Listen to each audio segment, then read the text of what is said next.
নমস্কার বন্ধুরা, রিতাস কিচেনে তোমাদের সবাইকে স্বাগত। সামনেই মহাশিবরাত্রি, সেই উপলক্ষে আমি বানাবো সাবুদানার পায়েস।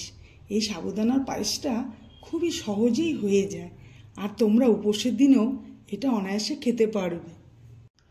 আমি এই রেসিপিটা কিভাবে রান্না করছি চলো আমরা দেখে নিই। আমি প্রথমে গ্যাসে একটা কড়াই বসিয়ে দিয়েছি, তাতে আমি সাবুদানা নিয়ে নেব 2 কাপ।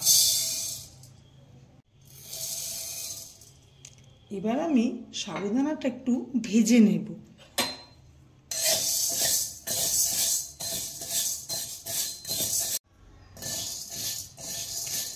আমি এটা 2 মিনিট মতো ভেজে নিচ্ছি, কারণ হচ্ছে সাবুদানার একটা গন্ধ থাকে, সেটা ভেজে নিলে গন্ধটা আর থাকে না, খুবই ভালো হয় সেটা।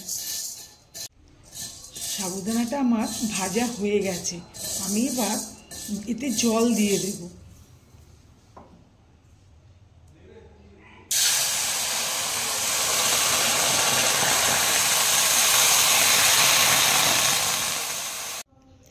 আমি জল দিয়ে দিয়েছি, এবার এটা আমি জলে ভালো করে নেড়ে এটা ধুয়ে নেব।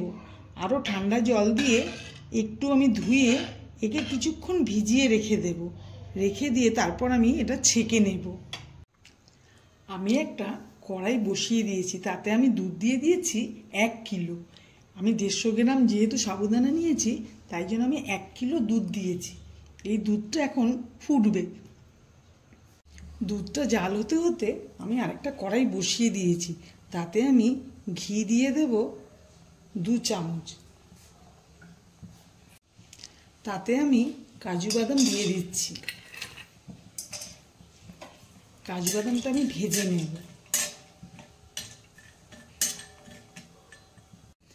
আর আমি দিয়ে দেব আমন্ড।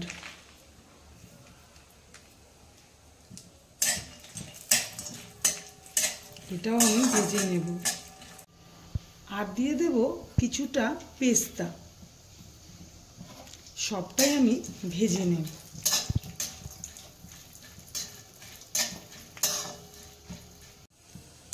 আমার ভাজা হয়ে গেছে, আমি এবার এগুলো উঠিয়ে নেব।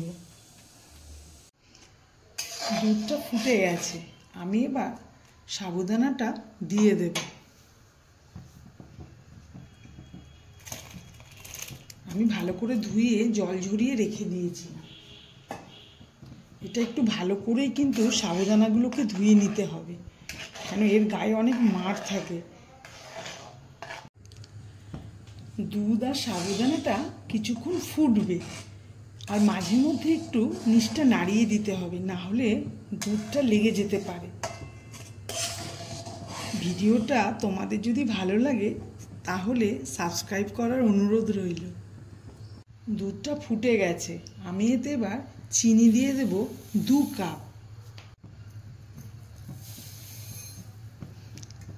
এবার চিনিটা মিশিয়ে নেব।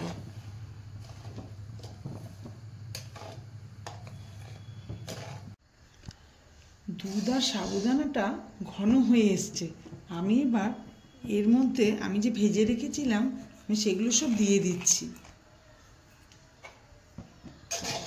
দিয়ে আমি একটু নাড়িয়ে দেব।